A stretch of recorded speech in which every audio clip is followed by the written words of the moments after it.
Finally, I'm back at it. Don't go away.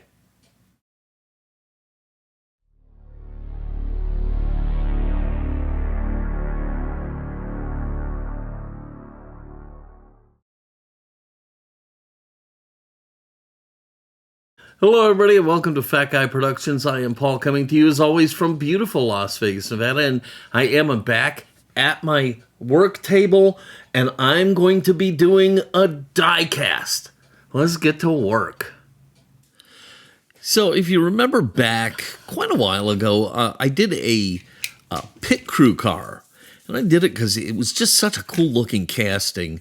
I couldn't resist it, but there's a lot to this little racing team set.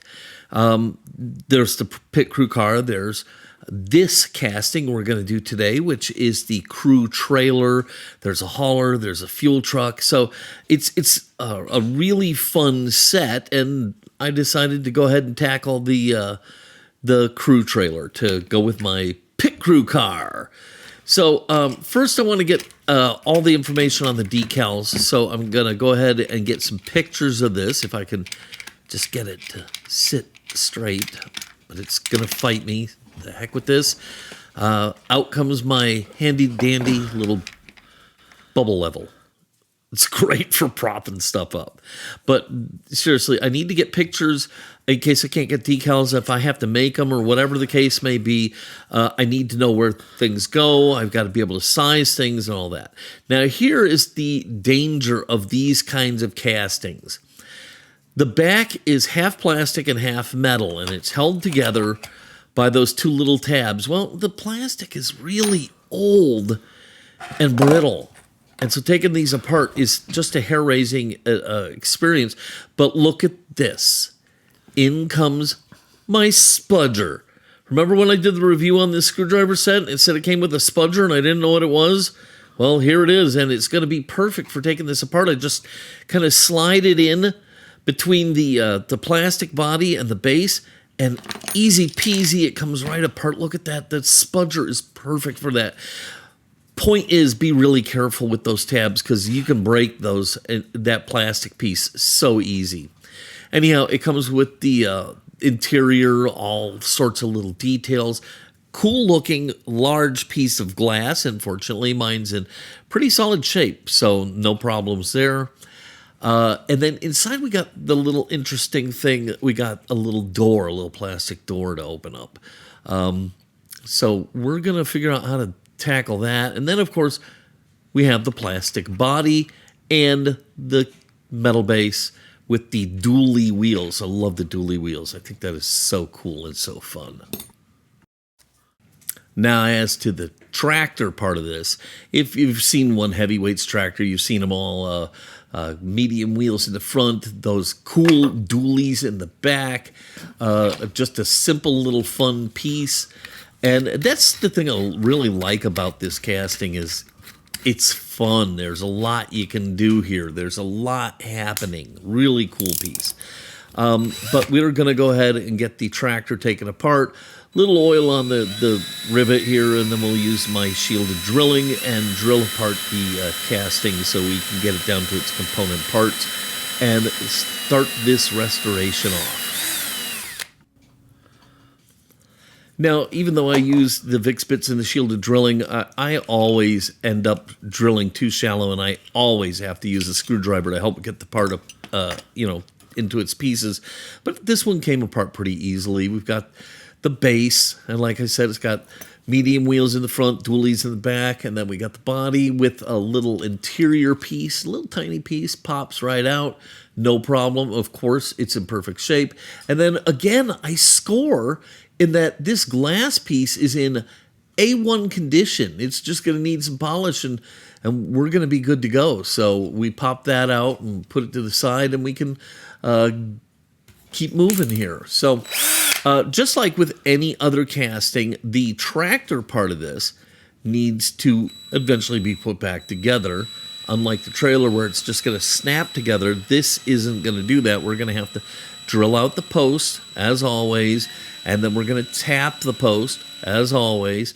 Then we're going to run a screw into the post, as always, so that we can put this thing back together after all the painting and other fun parts are done. So we've got that, and now we break out the tap handle from Brightvision. Boy, I love this. Watch this. Watch this. Look at this.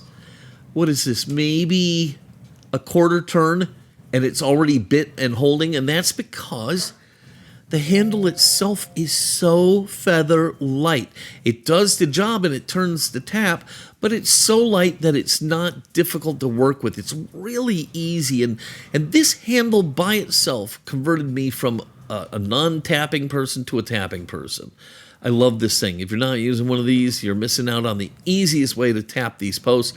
And we're just going to go ahead and thread it in until it kind of binds. Don't overdo it. You don't want to break the bit off in the post. And then we just take it out and it's ready for a screw. So now I believe in keeping a clean workspace, and I'm going to use my little handheld vacuum here to clean up. I highly recommend one of these. Not only can you use it for cleanup, but like if you have a bunch of small parts, let's say you spill all your screws out, you can clean out the little collection bin and then vacuum them all up, and it'll hold them for you, and then you can dump them out to wherever you need them. So I love my little vacuum. Use it all the time. Anyhow, let's get back to this casting. It's time to go ahead and drop the tractor body into the warm liquid goo, or the stripper as we're calling it these days, because this is no longer what I call the warm liquid goo. This is just citrus strip. Okay, so now while that's doing its thing, we can turn our attention to all these stickers. These are just stickers on this plastic base. And I'm going to use my little chisel bit on this tool here and try and just chisel these away. Now, I'll tell you that the top stripe actually came off pretty easy, but the side logos and stuff didn't, and I was terrified of damaging the plastic trailer body. So I skipped that, and instead I took it and saturated it in Gooby Gone until I could just kind of easily flake away the stickers. As you can see here, I've got this really nice and clean. I used some Goo Gone on it, got all the stickers off of it, and it's ready for primer. So we'll put that to the side, and now it's time to get the body out of this thing. So we'll take this and we'll go to the sink and we'll see what we have. Oh, okay. Sorry about the weird lighting in here. Time change, the lighting just goes crazy, and I don't normally do this stuff in the afternoon, but I want to get this stuff into primer, so once we do that, we'll be okay. It'll be fine. Just get this dried off a little bit here. All right, that came out real good.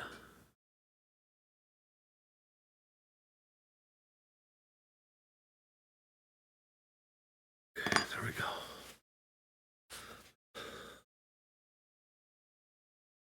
All right. So these two pieces are going to get primered.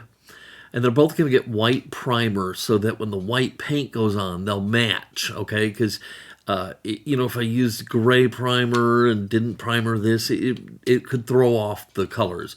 And the idea of painting the back is to make sure that it matches the front. So to make sure that the white paint does its thing equally, we got to get these both equal to begin with by using primer. So a gray primer would work, but it would be harder to get that nice bright white that I'm after. So I'm going to use a white Tamiya Fine primer. Let's get over to the paint booth. Okay, so with the tractor body and the trailer body coated in white Tamiya Fine primer, we can go ahead and start putting on some white opaque paint from the Redline Shop. And I'm going to paint them the same way I always do, just a light tack coat, some medium coats, then heavy coats, and then we'll let those dry. But again, the point is, if you're fine with it, you don't need to paint the trailer body. but I'm not fine with it, okay? I know this technically takes us out of the realm of a restoration. I call this a Resto-Mod, but I can't help myself. It just has to look equal. And so, yeah, the back gets a paint job too.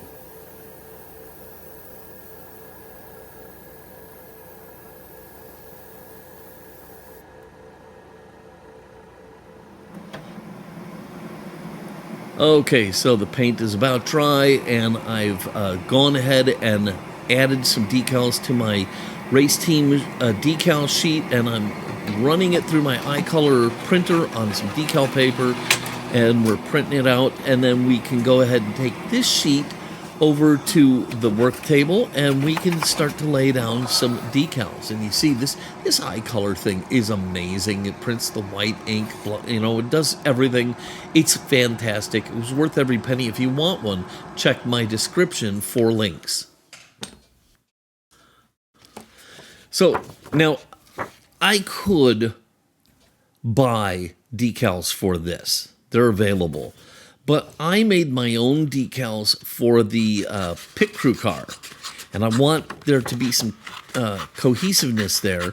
And so I'm going to use my decals for this casting as well. And so they're typical water slides. You know, you got to come out. And in this instance, I highly recommend you do everything you can to trim the decals down as tight as possible, just to keep this thing looking as clean as you can, okay? So we're going to get out cut out the decals that we're going to use. We're going to trim them down really, really tight, and then we can go ahead and apply them to the casting.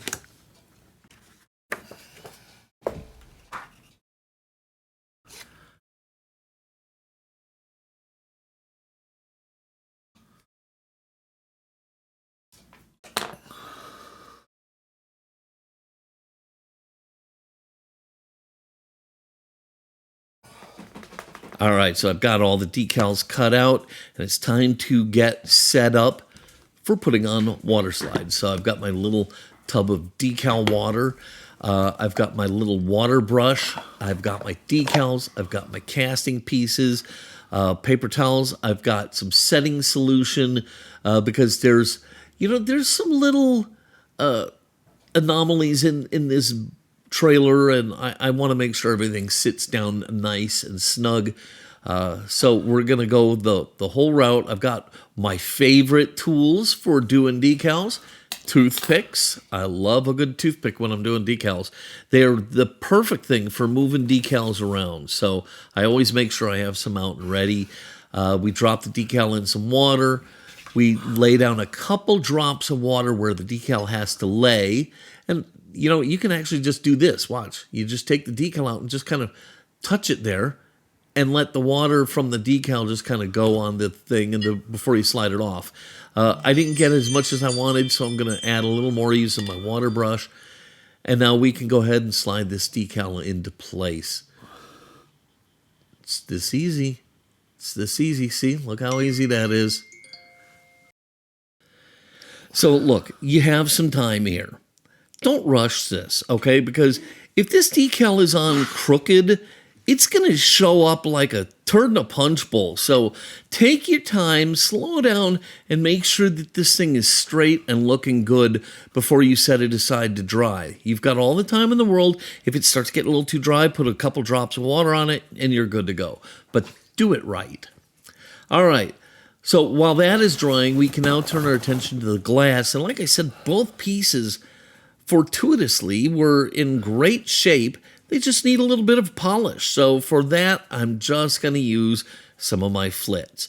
And these are in such good shape that all they really need is a little dab of Flitz on them, and then just a little buffing using these blue paper towels, and then finally a microfiber towel, and they're going to look beautiful. And if you want to take it the next step, if you want to go one step further, once you're done polishing out your glass, you can dip it in gauzy, okay?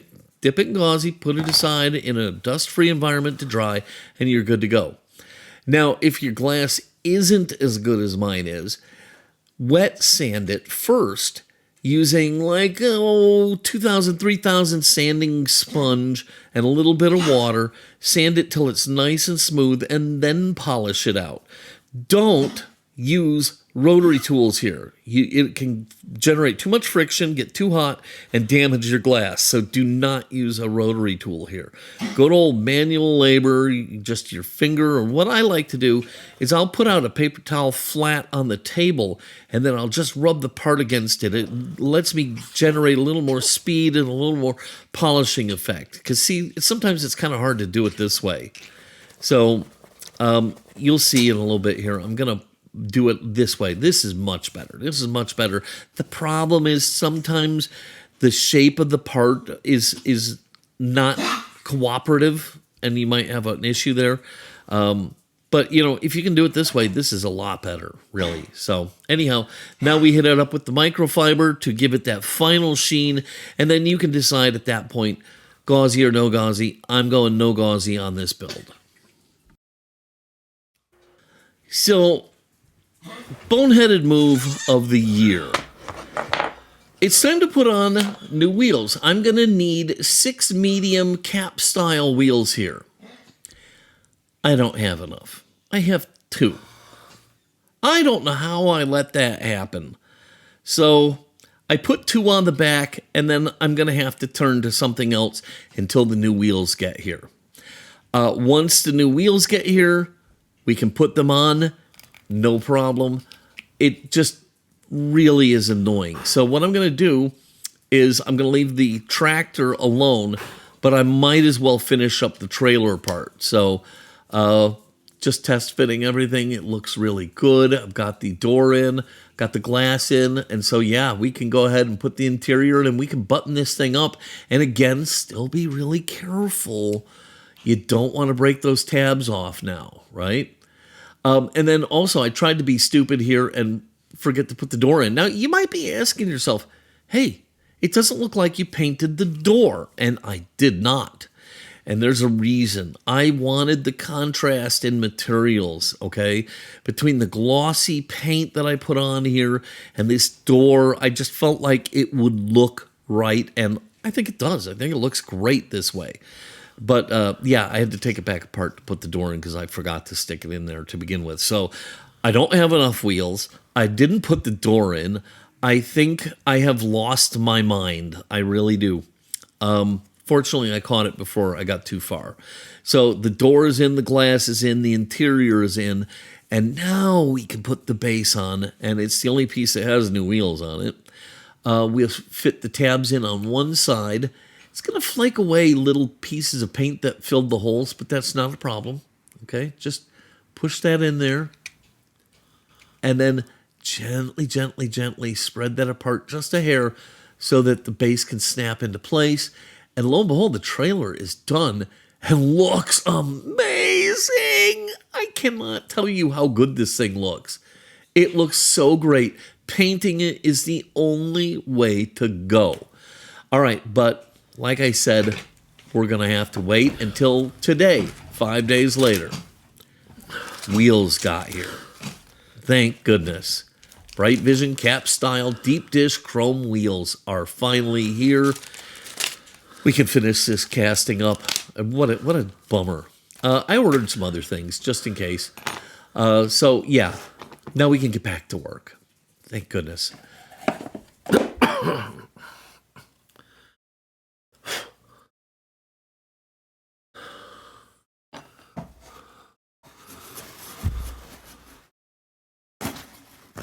All right, just put down a clean paper towel here just to give me a clean work surface. I don't want to clean everything up right now. I'll clean up at the end of the day, but for right now, I just want to get this going. So I've got all my parts here. I've got the interior, I've got the glass, got the base, and now I'm going to pluck out 4 wheels. Now, how ingenious are these dualies? Okay, they're just a cap style wheel thing, but with like a molded in second wheel in it. It's just genius. And then you put a cap on there, and lo and behold, it looks like dualies in the back. Not only do I think it's ingenious, I love it. I love it. I really love these heavyweights with the dualies. I think it's a fantastic, clever way to work with these wheels. So anyhow, I got my Brightvision wheels. I'm going to pluck out 4 of them, and they just snap on. Cap style wheels are absolutely the best thing ever. You just kind of click it on there and you're good to go, man. Look at that. Beautiful, beautiful, beautiful. And you know I had cap style wheels. I had medium caps, but they weren't deep dish chromes. And you know my penchant for deep dish chrome wheels. Anyhow, I can now put this casting together and we can see what we did.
Well, my wheels finally arrived, and here it is, the race team trailer. And my goodness, this came out so beautiful. I am just thrilled to death with this thing. And I got to be honest with you. If I had had this as a kid, this would have been one of my favorite castings. This thing is so cool. And, you know, it's a tractor trailer, and it's got a lot of details, and there's so much fun built into this thing. This has got a lot of play value for a kid. So, you know, you bring in all the other parts of the race team and you can have a lot of fun with this thing. It came out fantastic. And in the glamour shots, you can see why I paint the rear plastic parts, because it just takes it to another level. Now, it's not a true restoration because of that. But it's also not really a custom. It's what I call a Resto-Mod. It, at first glance, looks original. And then you get into it and go, how is this so pretty? And then you realize there's additional stuff that's happening here. If it was going to be a full custom, I would have detailed out the interior. I would have maybe painted some of the vents. Maybe I would have extended the stripes over the cab. But no, that's not what I was shooting for. I wanted it to look original, but just sweet as all get out. And I think I accomplished that. I love it, and I hope you love this video. If you did, please give it a giant thumbs up, click subscribe, and don't forget to click the notification bell so you never miss one of my videos. If you have any questions or comments, put them down below. And there's other race team things out there. So if you want to talk about those, put that down below as well. All right, I'm going to wrap it up. I hope the rest of your day is glorious, sunny, bright, and happy. Until next time, this is Paul from Fat Guy Productions saying, be good.